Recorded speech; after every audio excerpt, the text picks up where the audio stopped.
Clearly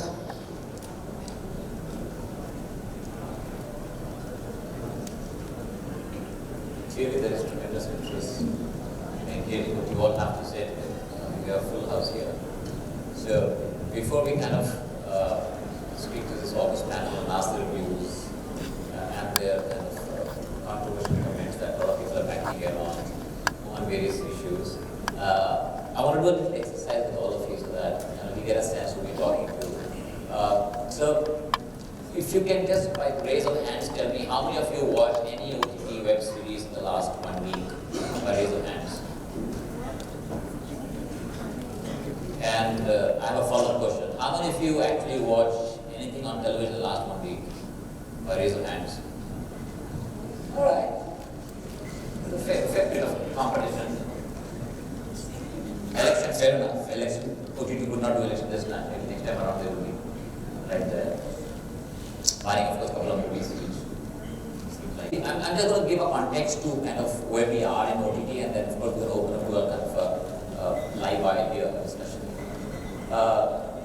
We all are kind of a viewer of any or one or more OTT service today. Latest BCG kind of prospecting on the industry should be $5 billion by 2023. By many counts, it's immense and large. We have evolved from A-board model to S-board model kind of very efficiently and smartly. Then the mobile phone penetration, as we all understand, has kind of taken us all by surprise. The data points, affordability, and the reach to tier 2, tier 3, tier 4, even villages has been immense. And of course, adoption across all demos, right? That's really pleasing, right? It's not kind of one demo kind of led consumption. Almost every demo across India is actually consuming this content with fervor. So it certainly is a transformation movement so far as entertainment is concerned. And these are the people who kind of are responsible for that transformation. So by a loud kind of applaud, let's welcome them and kind of thank them for what they do. It's really kind of making the evenings very entertaining. And it kind of belongs to late evenings very often. So even that responsibility is yours. So I'm gonna start with some kind of open question, and Vijay, maybe you can come in to kind of start this. A typical mobile phone, I used to sell mobile phone before I took this role, can hold possibly, and I'm talking across India, not necessarily Delhi, Bombay, maybe 2 or 3 great apps, and that's large in the space. And we have about 32 streaming services, and all kind of unique at different life cycle and really impressive work. How will this kind of all evolve? Will we have place for 3032, or will there be consolidation, or we are far from that time? I think it's very early days. As much as everyone in this room is an avid consumer of streaming services, I think there are over 200 people out there who haven't had their first streaming experience yet. So that opportunity is really exciting. From the context of making things available and what will customers care about is driven by only 2 inputs. At least at Prime Video, that's what we strongly believe in. One is the quality of the content itself. And by that I mean the product, the UX, the convenience and everything else bundled in. And the second is value. The more customers perceive Prime Video to be a great value, they're going to believe that it's a must-have service, and therefore it will create a kind of a flywheel for itself. And that's what we've been trying to do.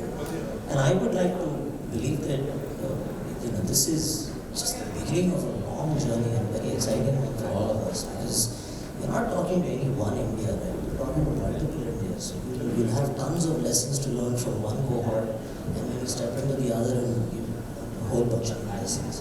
So I think that's really where we see ourselves, and I'd like to believe that that's where the ecosystem is at this point. And so we take a lead from that.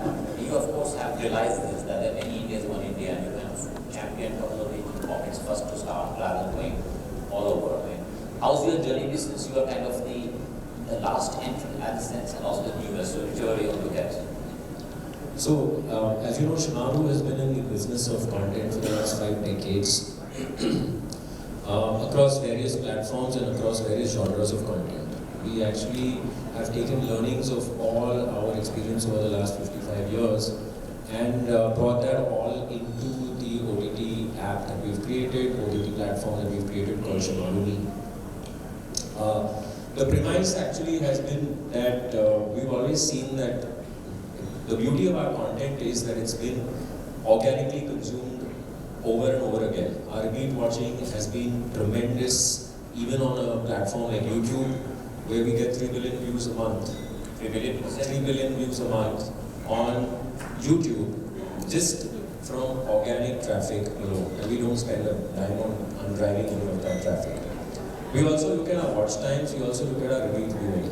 And that's what actually gave us a lot of insights to decide and say, okay, you know what, there's a huge base of customers and users who actually look at content from a very different angle. There's one breed, and the entire breed is sitting here itself. It says new, original, latest, and the likes. And then there's the other lot, which is I want to be in my skin, I want to be in my comfort zone, and I want to get something that I've watched over and over again many, many times. And the beauty is that people are willing to pay for that as well. So for example, if I have a classic category on Bollywood, in the last 3 months of launch, we have actually seen some tremendous offtake on just the classic pack. It's a 49 rupee a month and a 500 rupee a year pack, only for the classic cinema, classic Bollywood pack, and we've seen some amazing offtake just organically on that one pack. What we basically do is use YouTube as a platform to drive snippets of content there and then drive the final viewing of the entire content on the platform. And that's where we are gaining early traction on the platform from. But let me push you a little more on this. Do you feel that you have a kind of a more kind of a clearer vision since you come after all the learnings of all the players, or you believe they have a first mover advantage? Not really. I think there's enough space for everyone. And but not on the mobile phone. Mobile phone, they need space for multiple apps. So on the mobile phone itself, there are a lot of players and there's a lot of reason for everyone to take content. And today, if you look at it, everyone has a mobile, and there's enough and more room for people to buy their mobile again and again. So mobile phones, or whether it's content, everyone has a space. We see it very clearly. And there are two ways to look at it. So one way is, of course, B2C and go directly to segments, different segments of different needs. Whether it's devotional as a need, whether it's kids as a need, or whether it's classics as a need. So we go after those needs, and regional. So Gujarati is a huge offering that we offer. So every such category has a need for sure, and we go after capitalizing on that particular long tail of smaller segments. What's happening in Gujarati? I heard of new TV channel also being launched in Gujarati. You have a very strong Gujarati service. Is there a new revelation? Because a lot of people kind of ignored this pocket for a while. Gujarati has been a low supply market on content. Movies has been low. But what we have capitalized on is movies and nataks, which is the big draw in the Gujarati space. Right now, we've got probably about 70% of the available content in the market as far as Gujarati is concerned. And all of that is sitting on our current platform. We promise some new content every other week to a customer on the platform, which is why we've seen some amazing traction on that as well. So we've been late when it was the need, because I used to run a travel channel, and any travel show, 40% viewership would come from Gujaratis. And they would love the travel show. So I think, to your point, having a supply side that will respond is slightly slowly. Aparna, you have, of course, I mean, Z5 has a tremendous growth story. I mean, in the sense the growth, the numbers, and the pace is kind of unmatched. You have an inherent advantage coming from a from a Z group, which is kind of known for its content. You have, I don't know, 60, 70 channels, 40, 50,000 hours of original content coming onto your platform, plus your original, which is kind of coming on a week kind of pace. So do you think you are at strategic advantage? Is that the reason you kind of are growing at the pace you are? Strategic advantage, definitely, because we leverage the strength of the network. We have a huge consumer base that comes to the platform to catch up all the Z network shows. IPL, no IPL, this just keeps going. Nothing has really affected our numbers. anything traditional has not affected our numbers at all. So definitely there is a strategic advantage being from the house of broadcaster. The originals and the movies, the latest movie strategy is of course to open up newer audiences. The audiences over and above your regular television viewing audiences definitely would come to your platform. Well, you're a neutral person in a sense, if I may say, from this, because I would want to understand how do you differentiate between television content sitting on the web and original content created for web. They sit in many platforms, including yours, on the same level. How do you see them differently from a creative lens? I think for us, I think the big thing is that we're not playing the app download game, because that's why we got the next player. That's the big thing that we've kind of jumped that bandwagon. That's why we're operating at a scale which is at about 75 million daily actors and about 175 million monthly actors. So we already have those consumers who out of 5 Android phones already have us in their phones. We just need to make them know that there is a streaming option now available. So ask those who migration story and really telling them about downloads. So the reason why I said all that is because at scale, there is a huge amount. India it's a content-hungry country. You cannot probably give them, say, 10 shows and then expect all 10 shows to work at that scale. So for us, from a strategic, content strategic point of view, we've got Sony, of course, as a partner, and most people who ever created web series, whether it be TVF, Dykes, Pocket Aces, anybody who is able to partner with us, right, to give them that level of scale, to be able to reach that many number of consumers, is one end of the spectrum. And the second end of the spectrum is actually now trying to understand these consumers, understand what they're looking at, what they're consuming, how they're consuming, and then develop a full-fledged original strategy to cater to those need states. So for us, I think both are critical because both are huge learning curves. And then basis those learning that we understand, we try and create an entire original strategy going forward. Ali, Heroes has entertained millions for many, many decades. But you don't have a broadcast business. You don't have, you of course have come to the app business recently. How would you kind of explain the journey of Heroes and the vision that you hold, which will differentiate you from the rest? Sure. I think it kind of starts from taking a step back, right? I think it's about identifying in terms of what you believe consumers will be willing to pay for, and there are consumers who will be not willing to pay for certain content, right? And that comes from the deep insight that if you're watching Charlie with My Finger or Dogs on Skates, both are you willing to pay a subscription for that content or not? And I think that's where the kind of origination comes from. So Eros with the kind of legacy of saying that we've been potentially one of the first vertically integrated studios in the country with IP of over 12,000 films across 10 languages, has the biggest kind of repository of being able to dip into the consumer's pocket to demand a subscription price, right? And that's the reason why we're live and paying customers from 135 countries around the world, not just in India. So I think that's the premise of why this business, because you've got broadcast players essentially whose primary business runs, and I think against that, whose primary business runs of television reach on GEC audiences across the country, which is run by a combination of subscription and advertising. We don't have that legacy in terms of a broadcast business, which actually becomes an advantage because you essentially have qualitative viewing for new movies, and movies, as Aparna also mentioned, tend to become one of the largest draw patterns and consumption patterns in terms of repeat viewership.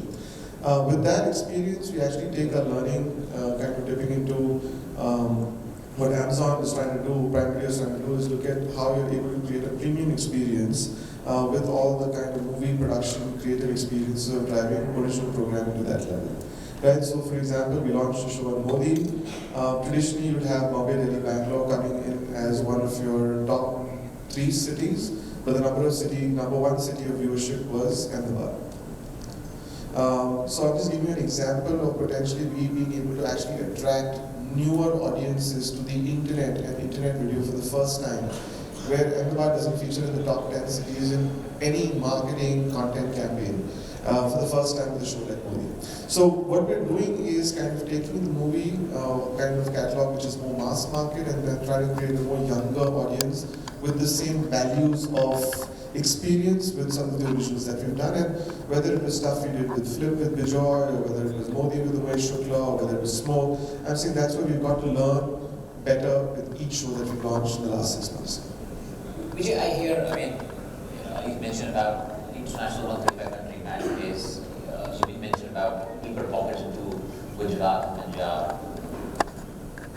You know, you had an early start, obviously, and you had a phenomenal success. Amazon Prime.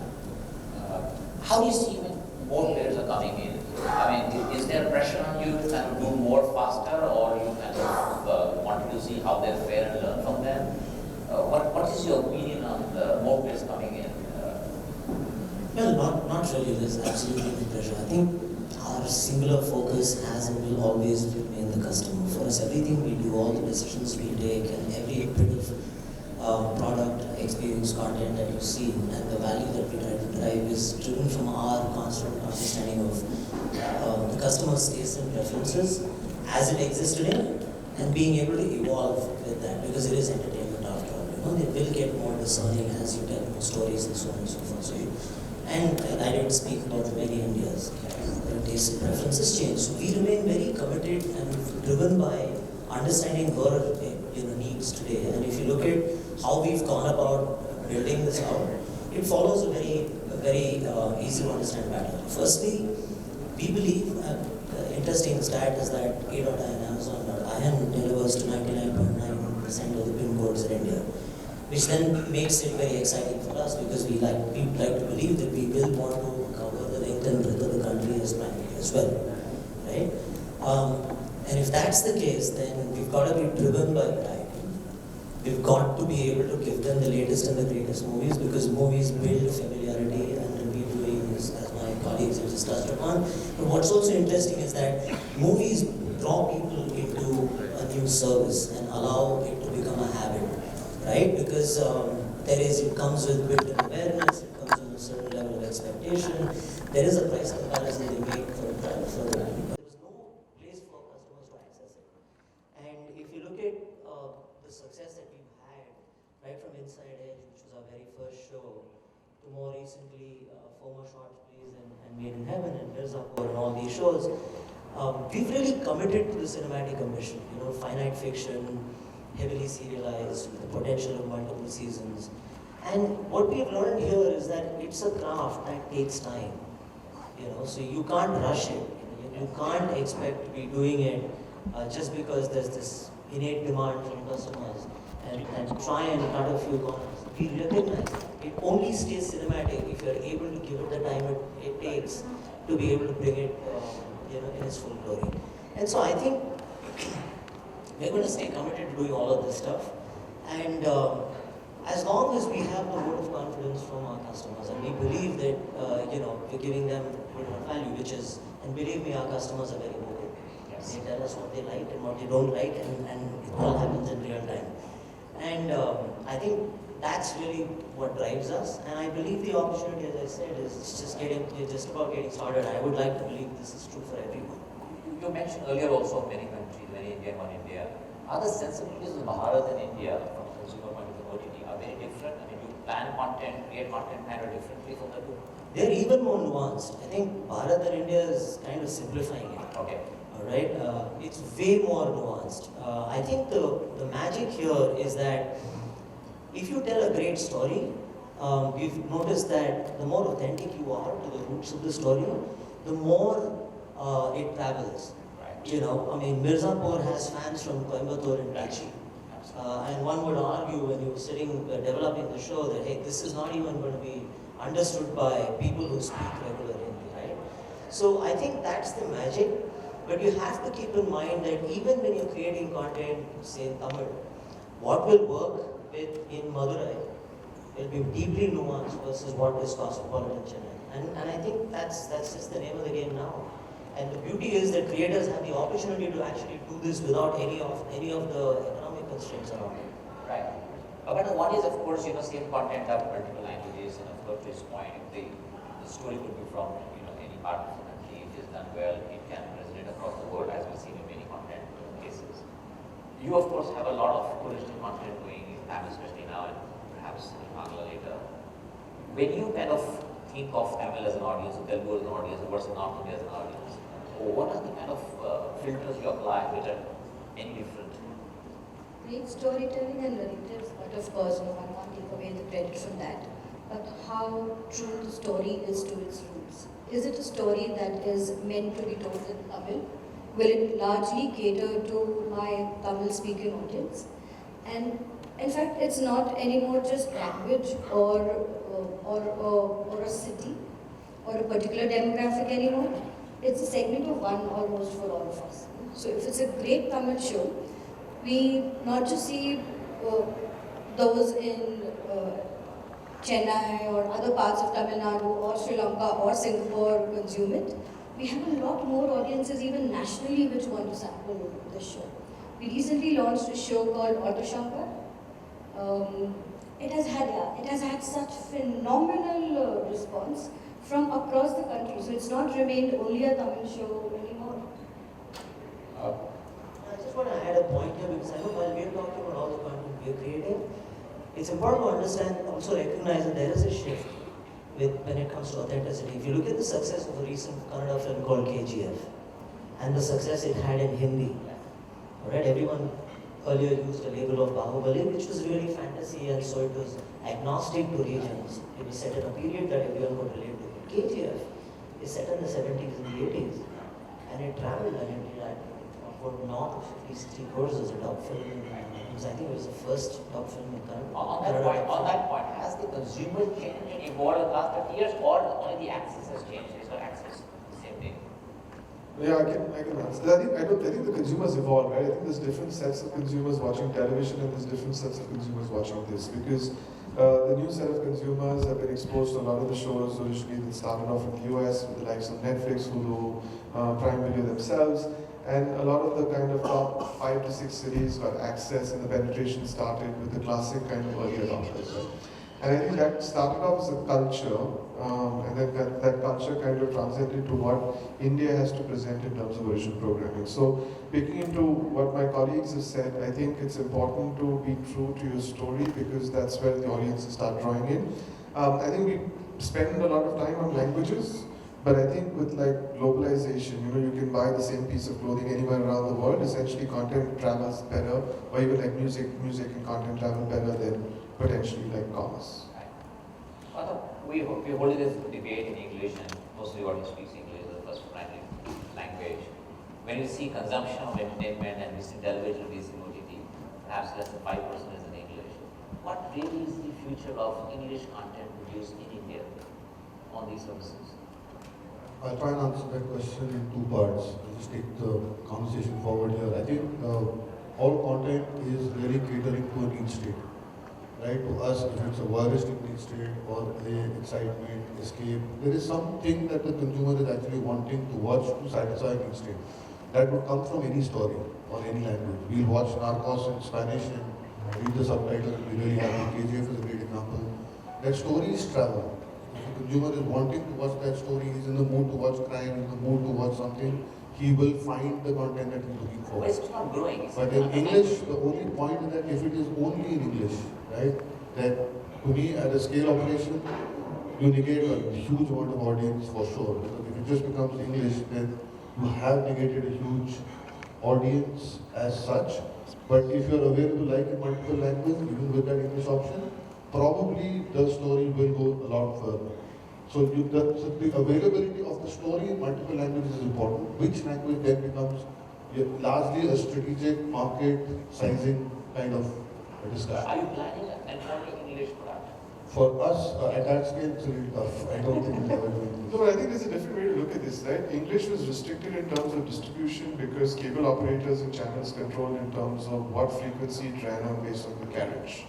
Right? So you can't say English didn't travel beyond a certain point. But at scale, if you look at quality stories that are relevant and that make sense, people can associate with, it's definitely, one thing I can tell you for sure, that English will be a larger percentage share of the overall consumption than the percentage share it saw on television. That's pretty certain, because if there's quality storytelling, people will watch it. It doesn't matter the But the English language. of OTT is also kind of, again, taking example of Made in Heaven, is a kind of different kind of English, right? It's a So lot I'm talking, when I refer to English programming, I'm talking about LA-based, studio-based shows that are made in the US. This is what Made in Heaven is, or what we do with Smoke, shows like that is basically what we call as a spoken language. If a spoken language is a mix of English and Hindi, then the spoken language that's more locally curated and created. These are what we call as classic imports rather, which are shows made for a certain audience. But if it's a good story, what we can guarantee is English will travel better than it did in television. What that percentage is going to be a lunatic guess. Right. Raju, Yes, please. we have in fact a very interesting learning from this. Karanjeet Kaur, which is the biopic of Sunny Leone, which is on Z5 platform. I'm doing very well. And of course doing very well.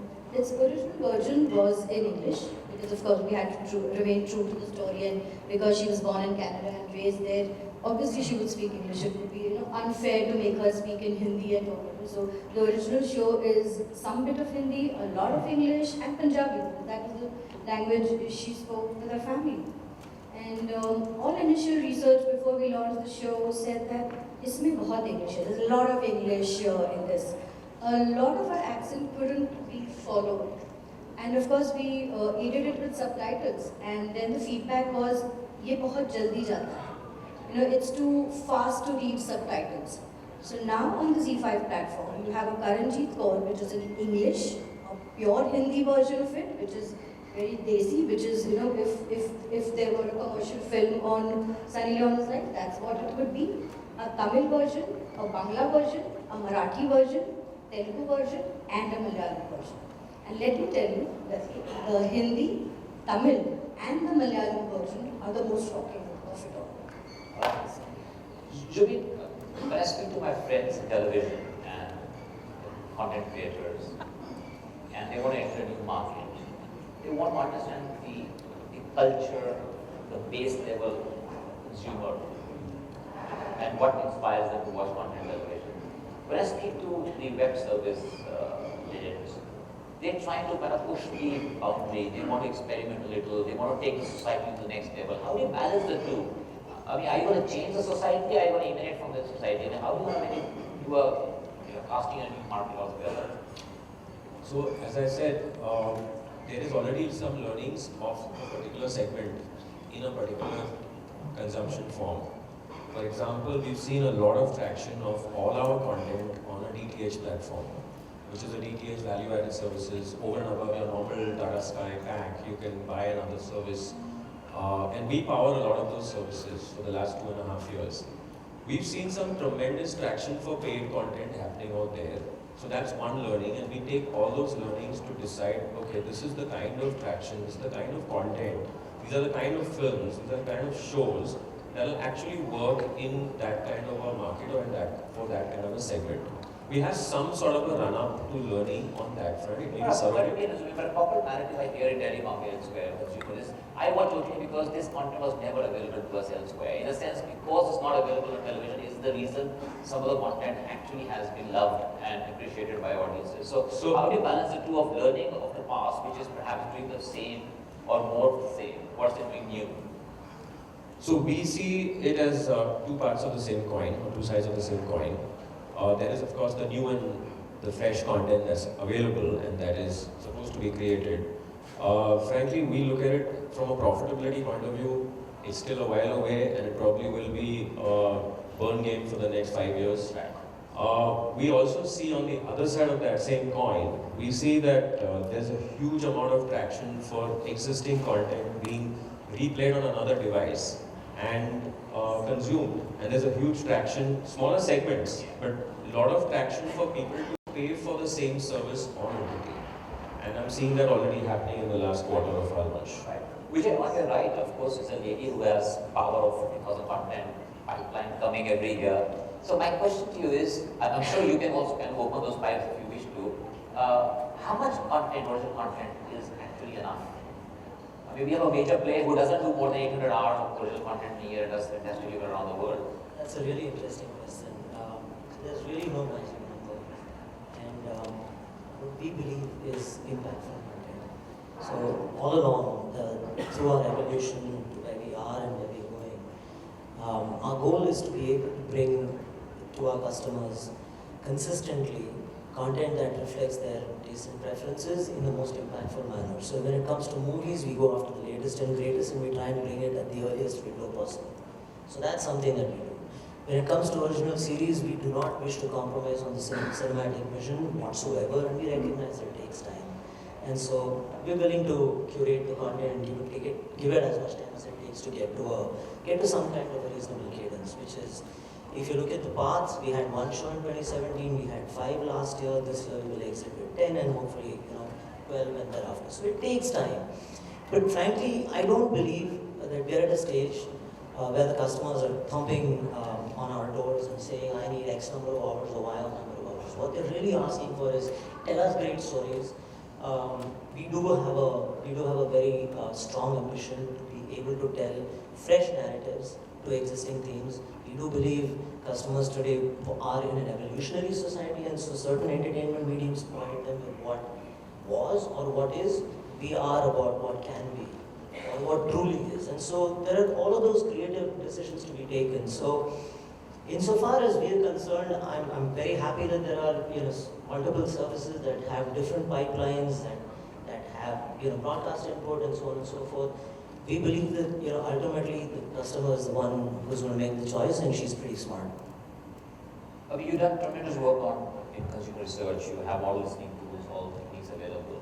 When a consumer moves from platform A to B, generally, without naming anyone, what is the one broad reason he starts new subscription?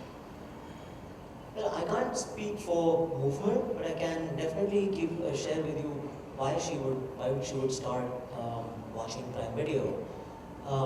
Couple of reasons. The first one is the overall experience itself, and I'm going to bundle that with content, the UX, the convenience, the multi-device, the proprietary software that allows you to set your own data quality and then put your restrictions. But when you have churn, the question is, when you have churn, when you have people leaving Prime Video to another platform, what triggers that? We haven't seen much of it, so frankly, I guess it's also to do with the fact that the Prime Benefits program is a pretty solid one. I mean, if you think about it, at $9.99, there's shipping, shopping, music, Prime Video, now Prime Reading. So there's a whole bunch of benefits. So I think it's also about long-term value. That's the point that I keep going back to, that it's really going to be about the user experience and value. This, if staying committed to that, will make sure that you're the preferred choice, and that's what we're after. By the way, this is betting on churn, right? You must be betting on churn of the existing players for your services to then grow. What would I know you have an A-board model, which is, at a model level it's a very different track more kind of consumer. But what would be you offered which is different, barring different content and differentiated content? I have only one proposition, I'm free. Nothing beats that in this country, I believe, genuinely. So in terms of churn, really, I think consumers really chase shows, right? There is a very serious brand value that most of us are trying to build. And over a period of time, we will build the stickiness of the brand, for sure. But I genuinely believe that consumers genuinely go after shows. If they want the show and they want to watch it, they will go and find it out. If they have to pay for it, they will. If they don't have to, they won't. But it's just that show must be exciting. So I think people chase shows a lot, and the stickiness therefore is created by the brand and the experience and what. So churn is not something that I genuinely bother about, because I don't have it. I believe we are at a stage where the industry is, or the customers are all about being content loyal and not platform loyal. So whenever you find some new show happening, you'll end up all hoarding out there, taking the subscription, finishing it off, and then coming back to another platform for the next show or next content piece. And again, coming back to the same story and the same logic, if you find someone who's a classic lover, he will come to the same platform that he finds a whole lot of classics. He won't want to go to multiple platforms to get that kind of content. So, I think Gautam mentioned about consumer chasing shows, not necessarily platforms. And there is also a big debate about the scale of the show. We know the scale of the show is only increasing every kind of quarter. How do you look at the scale of the show per se when it comes to attracting new consumers? So for our shows, we go right at the top of the funnel. So I don't think we compromise, because as Gautam's got the slight bit of luxury of being free to the customer, we don't have the luxury of being free to the customer. So we're slightly dependent on the subscription rather than the advertiser kind of budgets rolling into us. So I think we in fact go higher. So we go higher on the premiumness of the show in terms of the caliber of how the consumer experiences. A lot of this actually in this context has not been talked about, but technology plays a massive role in our business, right? Which didn't really exist in the case of films, some in the case of television, but we've not talked about data, we haven't talked about all the new formats of technology entering the concept of video. So the kind of experiences we will be able to create, some things we're already working on, will be for the first time viewers will be looking at it because they haven't engaged with it at that level. So whether it's technology experiences or content experiences, we actually are not wary of the budget, we go right at the top of the funnel. Vijay, you both mentioned about content and people chasing content. I have a feeling you may not agree with that. You may have people chasing platform as much as staying on platform or loyal to platform is part of your strategy. Well, the goal is to earn loyalty, obviously, so I can't speak to that. What is important is that, I mean, sure, people chase content, but I disagree that people should chase only shows. And it's really important to recognize that, you know, no two people content preferences are the same, and it's also equally important to recognize that an individual customer's moods change across the day. So it's really important to be able to provide a compelling variety.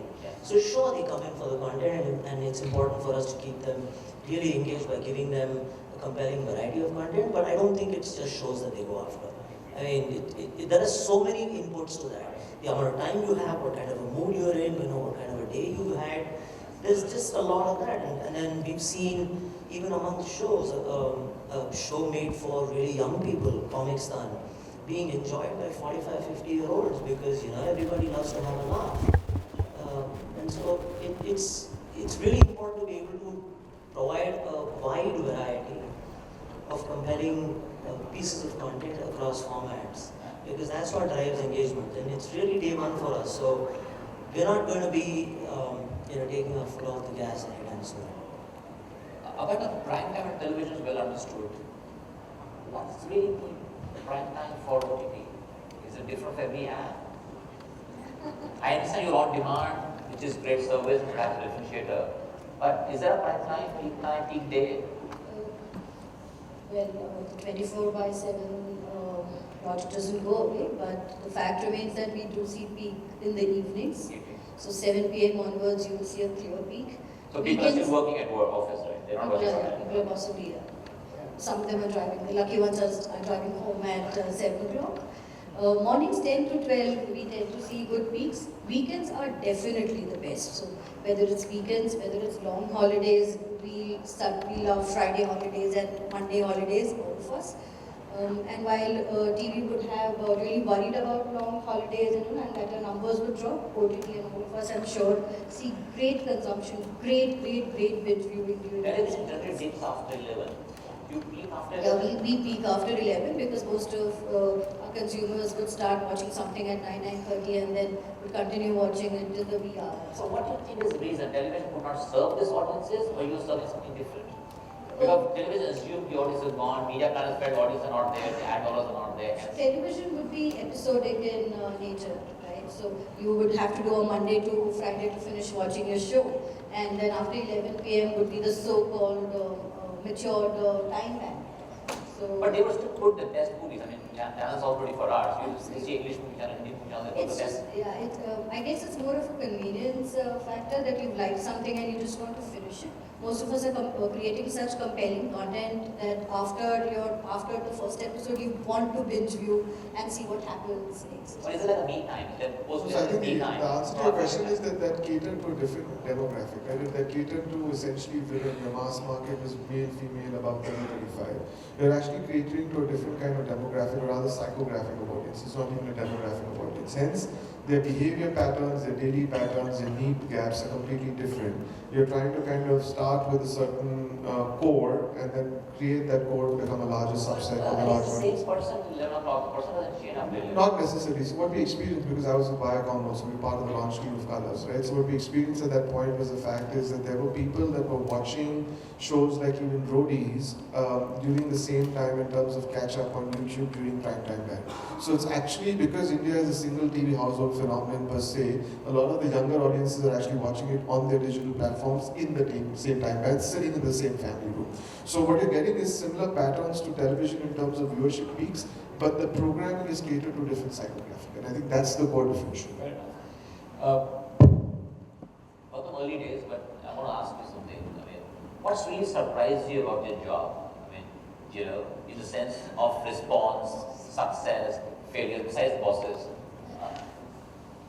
No, I think it's just generally the scale of who we're trying to target. It's a mammoth task to try and understand this, mass India, try and understand, like they said, that there are many Indias, to understand what is it that they would want to watch, why is it that they would want to watch, draw up some hypothesis, try and make some programming.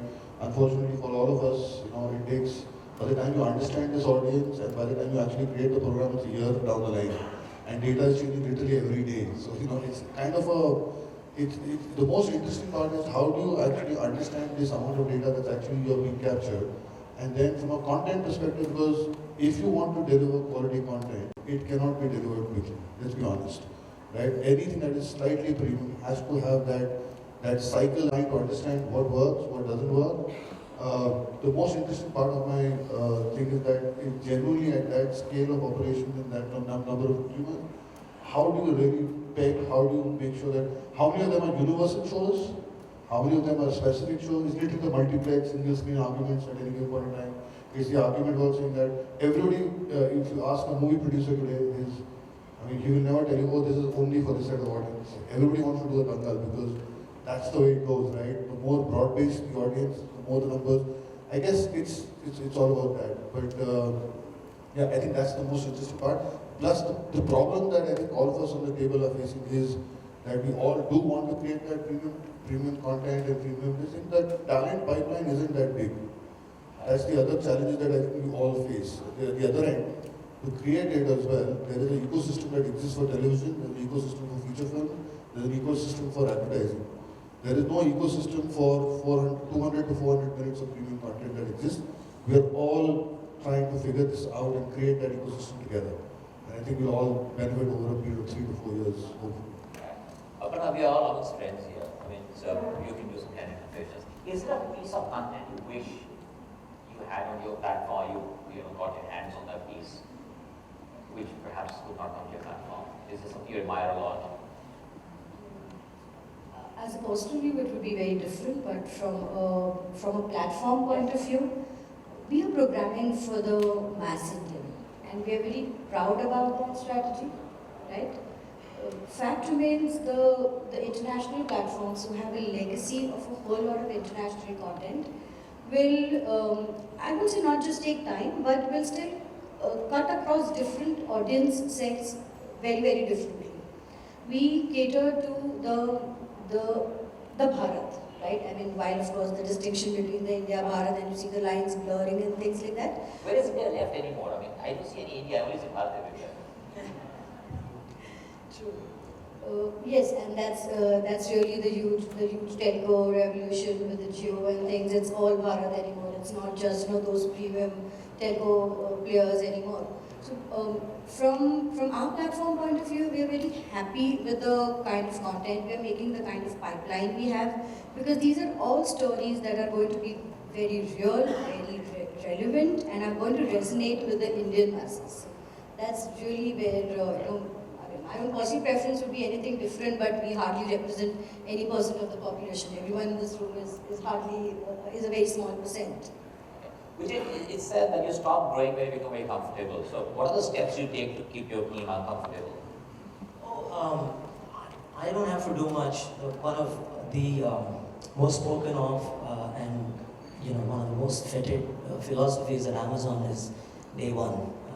Some of you would have heard it. Some of you may have read a bit about it.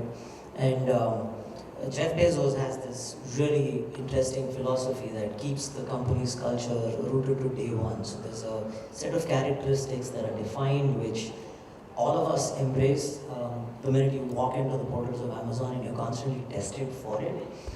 I don't want to belabor it because it's going to sound kind of, pedantic, and I don't mean that. But it is really very interesting. You could see his talks on day one and day two culture. I think the last shareholders meeting he was asked the question of So what is day two according to you? And it was pretty stark. So I think that's it's an overall culture in the company, and it's fantastic. It applies to all of us. I think the other interesting thing that also comes through is that we presented with such an amazing opportunity to bring so many great Indian stories to the fore. I think it'll be a sad day if we actually rest on our laurels and say, oh, I think we've told a few new stories and we're all very happy about it. I mean, this is a great time to be in this environment, doing the work that we're doing. So I think that itself keeps me paranoid.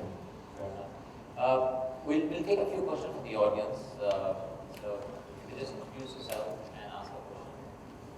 And do tell who you are listening to. Yes, please.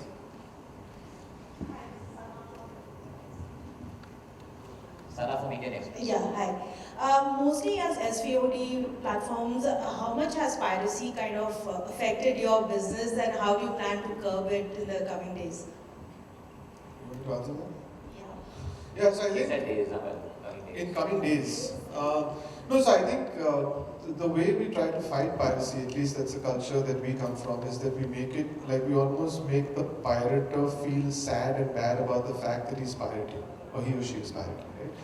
That's the logic. So make it affordable, make the user experience great, make the ease of access, ease of payment, all those functionalities so simple, and create such a fabulous value that you're able to convert the pirater into almost making them feel bad about the fact that they're pirating this piece of content. Right? We're not there as yet, but we're in that process and in that direction of making that happen.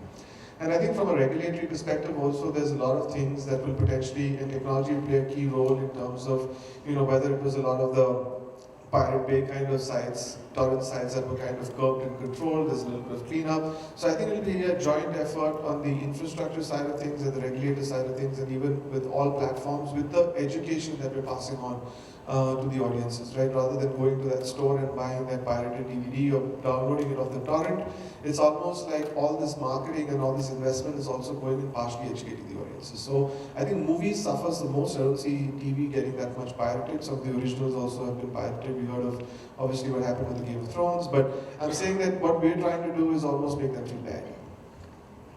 Are you greater the content, greater the motivation to pirate?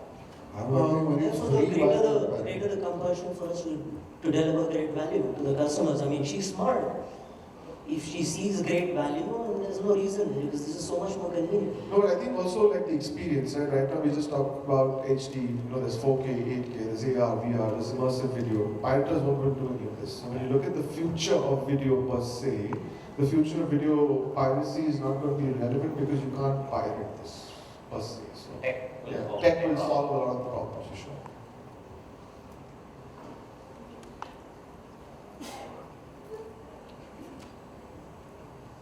Hi, this is Ullas, and my question is to Gautam. So, we have seen evolution in terms of distribution of television in India, like DTH coming into the picture. Would MX Player will play the same role? Like everybody will contact you, and you will be playing it free for the audience. Like she said, people like content free, and through you they will, came into our phone. Like DTP will start. Direct to phone. I'm not so sure in terms of we just be aggregated. That's not the model alone. The kind of partnership you are having and the contact Yes. on MX Player is developing very speedily. Yes, it's the scale that we operate. There is a huge distribution platform that we do offer to content creators, and which is why we are partnering with them. And they find value in that partnership, which is why they are also on board with us. We make sure that the content gets distributed to a new set of audiences, for their pieces of content. But it's not only an aggregator model. I guess we're doing our own originals to make sure that there is enough and more traction that comes out of that also. So it's not just an aggregation. We can take just one last question, please. Yes, the hand in the back. Yes. Hi. This question can be answered by anyone. I am really intrigued to know, apart from subscription fees, what are the revenue options that you have? And is there going to be a change in that? Are you trying to tap into different revenue options? Everybody has different revenue models, so we can take another question. Yes, sir.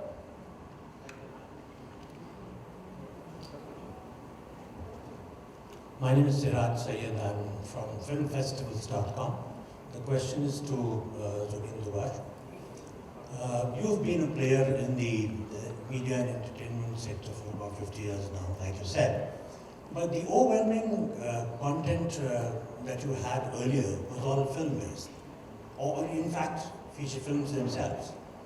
So are you able to monetize any of that right now on OTT, or do you have to depend on entirely new content that you acquire? No, so like I just said during the entire panel discussion was that there's an entire sect of audiences of the Bharat that we are talking of, which are diehard fans of older content or of that kind of content. They are fans. To that extent, we've seen comments on various social platforms of ours where you see guys who are fans who have gone and watched a Dawn of Amitabh's first Dawn about 372 times. And then we've got similar such kind of numbers and astronomical numbers of fanatics of that kind of content. And what they've been in fact pushing us very subtly in various forums is that can we have one destination to drive and consume this content? And lo and behold, we got the platform built in that breath itself to cater to that audience who says, I want great content which I have experienced all my childhood, and can I have it at one place? Because right now supply and availability of going and finding it on 20 different platforms is a challenge for me. And for that I'm willing to pay. So, thank you very much, and thank you all of you for joining this panel.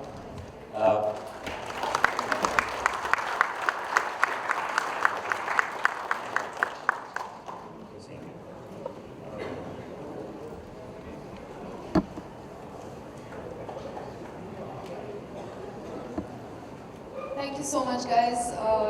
Thank you, Rajiv. I think you asked some pertinent questions, and we're all a little lucky today because we got insight, at least a few insights. Very happy to listen to anybody who would like the book after the presentation. Just come up and tell me why you want it, and it can be yours. So we'll drop there, and you guys can sit back and enjoy it. So I've got a couple of, I guess, one major secret that I should probably share with you, and that is this.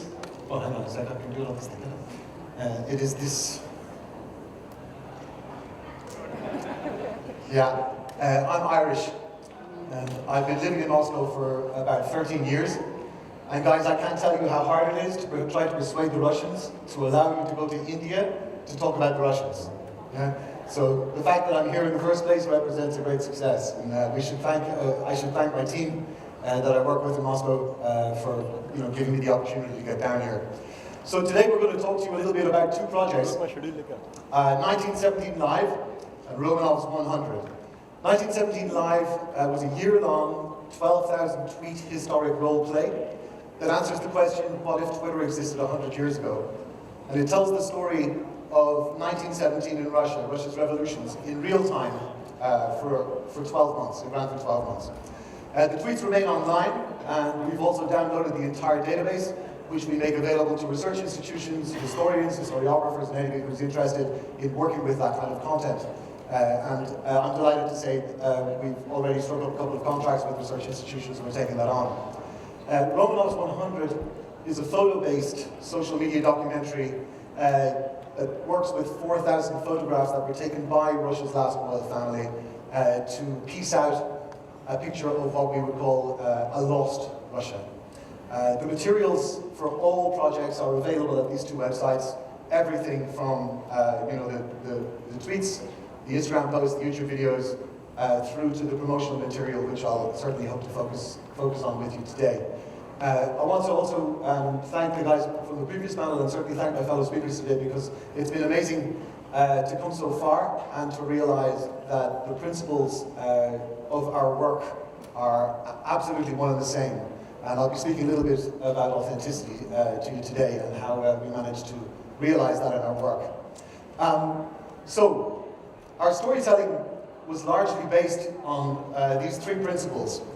Get your audience in, give them something to remember your content by, give them something to talk about, and then to inspire them to learn.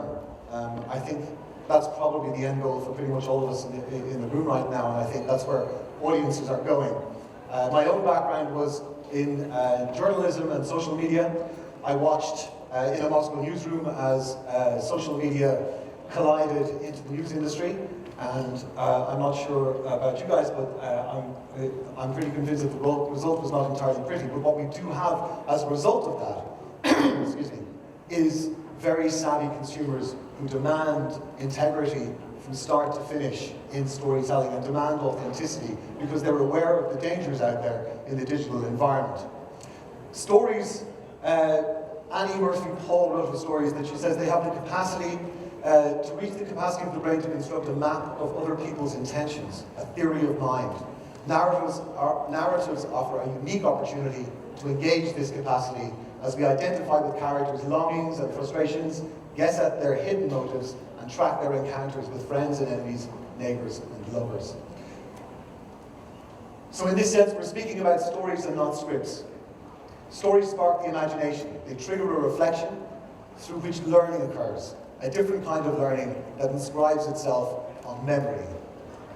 Tyler Nekatsu of JFF Labs added on that, to reach this, we need storytelling that answers what's at stake for characters and choice points when an action or decision occurs that reflects a value or a moral. This relationship between memory and learning is built on a reflexivity that the audience now undertakes, and it's often triggered by an experience when expectations are disrupted. Now, speaking of disrupting expectations, a great example, I don't know if you've seen this, but this is a documentary that was, well, it's a piece of art in my opinion, that was done by Peter Jackson, the Lord of the Rings director, who took World War I footage and submitted it to his team, and they retreated it, and they've colorized and added depth to this extraordinary footage to give it a new life. And I think it's fair to say that the creative seeds for 1917 Live were sown for us in 2014, as Europe marked 100 years since the beginning of World War I, as the world did in fact. And at the time, Europe was slipping into a populism and a reactionary kind of politics. And we saw parallels between what was happening in Europe in 2014 and the outbreak of World War I. In 2016, we watched a single social media account tell day-to-day events of the Irish Rising, the Irish Revolution, which happened in 1916 and kind of sparked the final push towards independence from the British Empire, which triggered a civil war in 1922. But we knew what was coming in 1917, and we set out to build something new. And 30 international prizes later, speaking to you here today in Mumbai at Promax India, I can pretty safely say I think we did okay. So in 2017, as the world marked the centenary of the Russian revolutions, events that changed the course of global history, we asked ourselves, how can we tell such a complicated story for the social media age? How would the stories be told? What would people say on public platforms that are open to almost all? Which platform would this particular political, polarized dramatis personae publish on? And how would they convey these slow-moving events that changed the course of history? So we asked ourselves, what if Twitter existed 100 years ago? For 1917, we built a cast of 50 dramatis personae, 50 characters, around a fictitious newspaper. It was called the Russian Telegraph initially, and after the revolution, it became the Revolutionary Times. Most characters were real historical figures, but we did use some ideal types. For example, we used a Petrograd baker who was getting really pissed off about the fact that the government was fucking up and the police couldn't get flour to his mill, and he would tweet daily about the fact that, like, police can't guarantee the security in my city, this is sad! Exclamation mark, exclamation mark. Echoing a particular politician I think we're all familiar with at the moment. We offered our audience the chance to create historical avatars of their own, and they were largely based on authentic characters of that period, and dozens joined in. Many of them were academics, historians, but then a community emerged of history buffs and people who really just wanted to participate. Our success with 1917 Live was built on that of Twitter, whose motto was what used to be, what's happening now. This is when Twitter would talk to us, by the way. They wouldn't talk to us emotionally. So we were able to build out real-time mini narratives like this. We were able to convey the kind of relentless, day-to-day, slow-moving experiences that you don't often see in history books. This is the example of Vladimir Lenin's famous journey in a closed train from Switzerland through Germany, Sweden, and then eventually to Petrograd. And we had a Lenin tracker online, and his tweets were were being busted up on that, and we were able to play with the character. But it also allowed us kind of step away from that kind of Hollywoodization of history and present history as a slow-moving and real event, real phenomenon. So let me give you an example of how we work. Guys, can you bring up the audio? That might have audio. Maybe I have the audio. No? You don't have audio?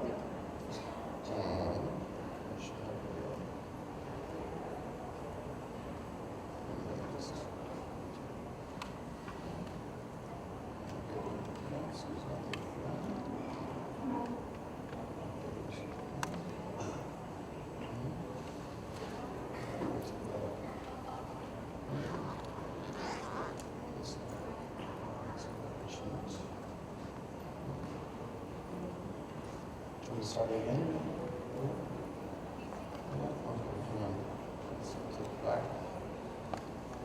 You getting any audio feed off the? No, it's dead. Okay, that's how it is. Start again. Okay.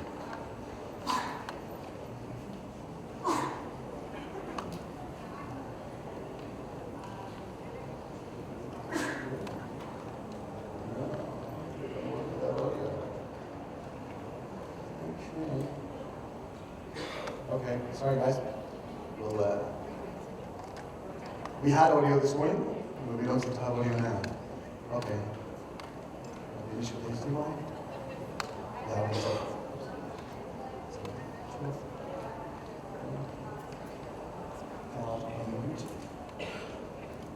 Okay, let's play it.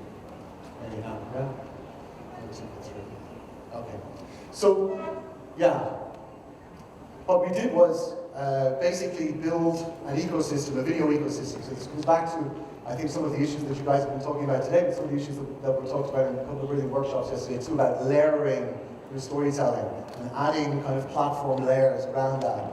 So we started with a series of Twitter characters. Now, I should say, when we started this in the Moscow newsroom, it wasn't really regarded as a good idea. The newsroom thought this was a bit too niche, and they really didn't want to get us particularly behind it. So this was 3 guys that started this, who would put together the content for the next day, at night, having put the kids to bed, etc., etc.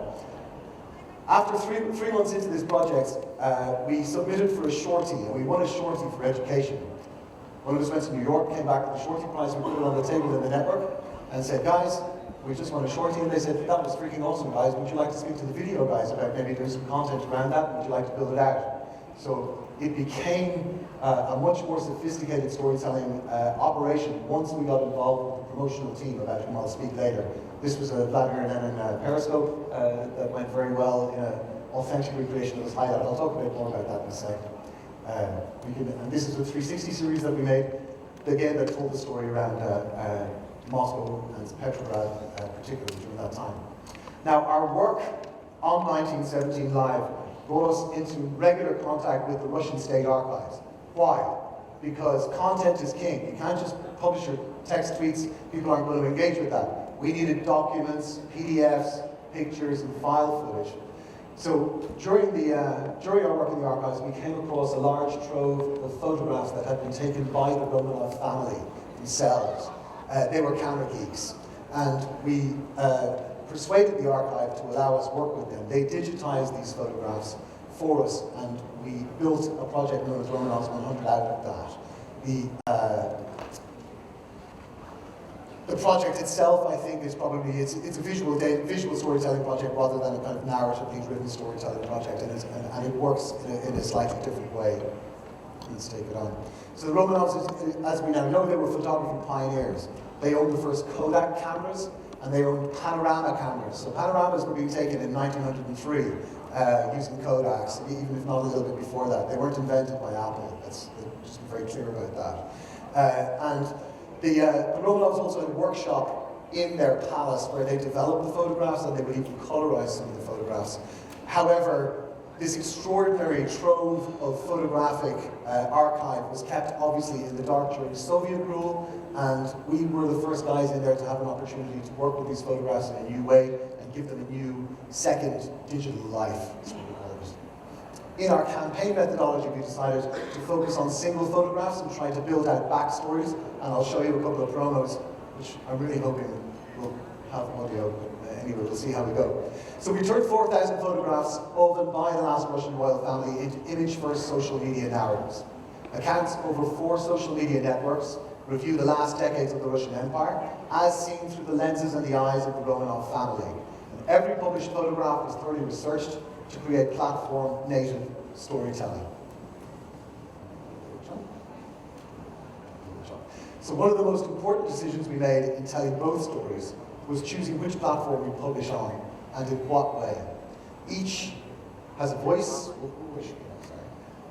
a cachet, a demographic, a mode. I think we're all entirely familiar with the